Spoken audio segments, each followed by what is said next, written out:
उस इंसान के कुछ पास्ट में जो रिलेशनशिप होते हैं ना, वो फेलियर की तरफ गए होते हैं, या रिलेशनशिप फेलियर होता है। पास्ट में उसने कुछ रिलेशन बनाने की कोशिश की बट वो फेल हो गया, या किसी ने उसको डंप कर दिया, कि जो सेल्फ वर्थ है ना वो दूसरे में ढूंढ रहा होता है। यानी हमारे अंदर सेल्फ लव नहीं होता, यानी हम अपनी जो सेल्फ वर्थ है वो अपने अंदर न ढूंढ के हम दूसरे में ढूंढ रहे होते हैं। हम खुद को दूसरे से पूरा करना चाह रहे होते हैं। उसकी पेरेंटिंग होती है, उसके कुछ पेरेंटिंग इश्यूज होते हैं, उसने अपनी फैमिली में, अपने घर में, अपने फादर को, अपनी माँ को कंट्रोल करते हुए देखा होता है, या फिर उसकी माँ उसके फादर को कंट्रोल कर रही होती है, तो बच्चे ने ये देखा होता है। तो कहीं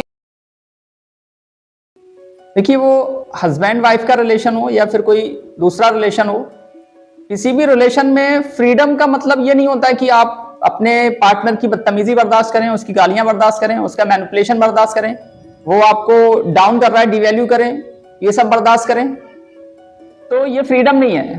फ्रीडम का मतलब होता है कि आपका जो पार्टनर है उसको ये समझना कि अपने आप में अलग है, अपने आप में इंडिविजुअल है, ये अपने हिसाब से सोचता है, इसकी पेरेंटिंग अलग है, इसके साइकोलॉजिकल इशू है वो अलग है।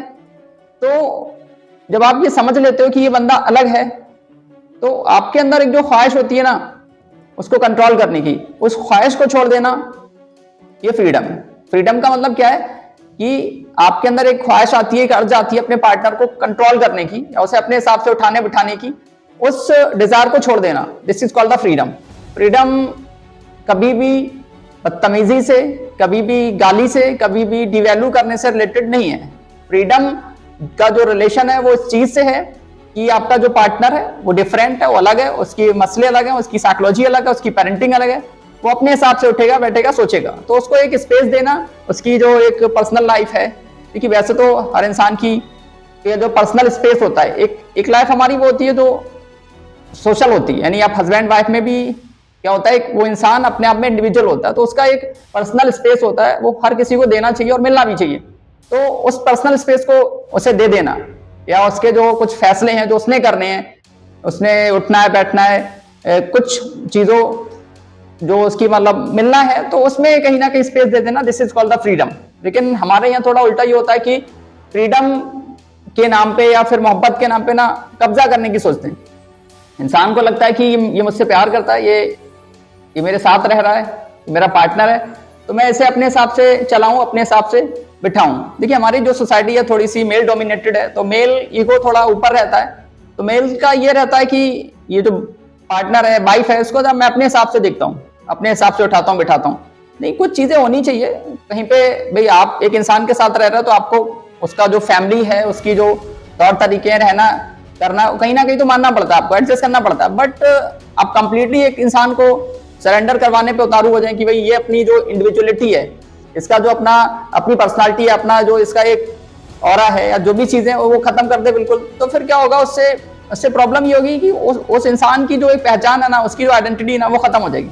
वो इंसान कहीं ना कहीं गुम हो जाएगा। तो अगर आप फ्रीडम देना चाहते हैं, तो आपके अंदर अगर डिजायर आ रही है कि मैं अपने पार्टनर को कंट्रोल करूंगा, अपने हिसाब से उठाऊंगा, बिठाऊंगा, तो इस डिजायर को छोड़ दें। इस डिजायर को अगर आपने छोड़ दिया तो इसका मतलब आपने फ्रीडम दे दी। हाँ, अगर पार्टनर आपको बदतमीजी कर रहा है, गाली दे रहा है, या फिर आपके जो रिलेशंस हैं उनमें कुछ क्रिएट कर रहा है प्रॉब्लम, या आपके जो पेरेंट्स हैं उनके बारे में कुछ कह रहा है, तो आप कह सकते हो वो तो उससे तो आपको बचाना पड़ेगा, उससे तो आपको छोड़ना पड़ेगा। ठीक है, अब आप किसी से लव करते हो, इसका मतलब ये नहीं है कि आप टोटली अपने आप को सबमिट कर दोगे, अपने आप को खत्म कर दोगे। नहीं, वो फ्रीडम नहीं है। वो कहीं ना कहीं एक, आप कह सकते हो, वो ऑब्सेशन की वजह से आप उस स्टेज में जाते हो। बहुत सारे लोग जाते हैं ऑब्सेशन की वजह से, या फिर वो सोचते हैं कि ये इंसान को मैं प्यार से सुधार लूंगा। सामने वाला इंसान बदतमीजी कर रहा होता है, वो उस बदतमीजी को रोक भी नहीं रहा होता है, मना भी नहीं कर रहा होता है, क्योंकि हमारी बाउंड्रीज नहीं होती। तो बाउंड्री ना होने की वजह से भी हम बदतमीजी बर्दाश्त करते रहते हैं। देखिए, अगर कोई भी इंसान फ्रीडम नहीं दे रहा है रिलेशन के अंदर, या कंट्रोल करने की कोशिश कर रहा है, या मैनिपुलेट कर रहा है, या घोस्ट कर रहा है, तो उसके पीछे ना बहुत सारे रीजंस होते हैं। देखो, पहला रीजन तो उसकी पेरेंटिंग होती है, उसके कुछ पेरेंटिंग इश्यूज होते हैं। उसने अपनी फैमिली में, अपने घर में, अपने फादर को, अपनी माँ को कंट्रोल करते हुए देखा होता है, या फिर उसकी माँ उसके फादर को कंट्रोल कर रही होती है, तो बच्चे ने ये देखा होता है। तो कहीं ना कहीं एक चीज तो ये होती है। ठीक है, तो पहला मसला क्या होता है, उसकी पेरेंटिंग में ये प्रॉब्लम होता है कि उसने कुछ अच्छा रिलेशन देखा ही नहीं होता है। उसने एक जो लविंग रिलेशन होता है, एक जो अच्छा रिलेशन है वो देखा नहीं होता है, उसकी वजह से भी वो फ्रीडम नहीं दे रहा होता है, कंट्रोल करने की कोशिश कर रहा होता है। ठीक है, पहली चीज तो ये होगी। दूसरा इसमें ये होता है कि उस इंसान के कुछ पास्ट में जो रिलेशनशिप होते हैं ना वो फेलियर की तरफ गए होते हैं, या रिलेशनशिप फेलियर होता है। पास्ट में उसने कुछ रिलेशन बनाने की कोशिश की बट वो फेल हो गया, या किसी ने उसको डंप कर दिया, या ब्रेकअप हो गया, हार्ट ब्रेक हुआ, तो उसकी वजह से भी क्या हो जाता है, वो इंसान ओवर अलर्ट हो जाता है। ओवर अलर्ट होने की वजह से भी वो कहीं ना कहीं फ्रीडम नहीं दे पाता है, कंट्रोल करने की कोशिश करता है। उसे लगता है कि यार मुझे कहीं ये बंदा भी डम ना कर दे, तो एक डर तो इसके अंदर ही आ जाता है। दूसरी चीज हो गई। तीसरी चीज हो गई कि उस इंसान की जो सेल्फ वर्थ है ना वो दूसरे में ढूंढ रहा होता है, यानी हमारे अंदर सेल्फ लव नहीं होता, यानी हम अपनी जो सेल्फ वर्थ है वो अपने अंदर न ढूंढ के हम दूसरे में ढूंढ रहे होते हैं, हम खुद को दूसरे से पूरा करना चाह रहे होते हैं। इस वजह से भी इंसान कहीं ना कहीं सामने वाले को फ्रीडम नहीं देता, या उसे कंट्रोल करने की कोशिश करता है, या सामने वाले पे हाईली डिपेंडेंट हो जाता है, तो सामने वाले को लगता है ये मुझे मैनिपुलेट करने की, कंट्रोल करने की कोशिश करता है। हालांकि इसमें जो बंदा होता है वो कहीं ना कहीं उसके लिए नॉर्मल होता है, उसके लिए लव लग रहा होता है, बट सामने वाला अनकंफर्टेबल हो जाता है। एक चीज ये हो गई। तो आपने क्या करना है, कहीं ना कहीं इंसान के अंदर जो सेल्फ लव है वो होना चाहिए। आप अपनी सेल्फ वर्थ दूसरे में ना ढूंढे, खुद में ढूंढे। चौथी चीज क्या होती है, इंसान की जो लाइफ है ना उसमें कोई पर्पस नहीं होता, कोई मकसद नहीं होता, तो वो उसका जो पार्टनर है उसको अपना पर्पस और मकसद बना के बैठा होता है। तो अगर उसका पार्टनर थोड़ा सा लेफ्ट टू राइट होता है ना तो फिर वो हिल जाता है, या आप कह सकते हो वो भी थोड़ा सा डिस्टर्ब हो जाता है। क्योंकि अगर मुझे लगता है कि अगर आपकी लाइफ में कोई पर्पस है, कोई मकसद है, कोई टारगेट है, तो फिर आप सामने वाले को कंट्रोल करने की आपके पास इतना टाइम ही नहीं होगा ना। आप सामने वाले को कंट्रोल करोगे या सामने वाले को मैनिपुलेट करोगे या उसे फ्रीडम नहीं दोगे। आप फ्रीडम दोगे क्योंकि आपको जो ड्राइव कर रहा होगा वो आपका पर्पस कर रहा होगा।